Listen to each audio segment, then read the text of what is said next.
மீனாவா இப்படி சொன்னாங்க? ஆச்சரியத்தில் ரசிகர்கள்.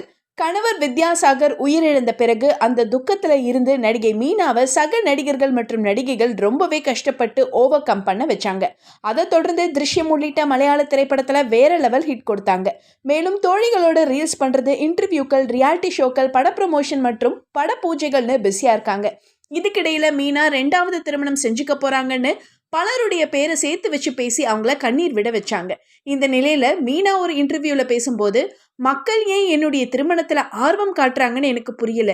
எப்பவுமே என் திருமணத்தை பத்தி தான் பேசுறாங்க. நான் என் மகளோட ரொம்ப சந்தோஷமா இருக்கேன். மறுபடியும் கல்யாணம் பண்ணிக்கிற ஐடியா எனக்கு இல்ல. எந்த ஹீரோ டைவர்ஸ் பண்ணாலும் அதை என்னோட கல்யாணத்தை சேர்த்து வச்சு பேசுறாங்க. அந்த நடிகருடைய 2வது கல்யாணம் பண்ணிக்க போறதாக விளம்பரப்படுத்துறாங்க. அதுல எந்த உண்மையும் இல்ல.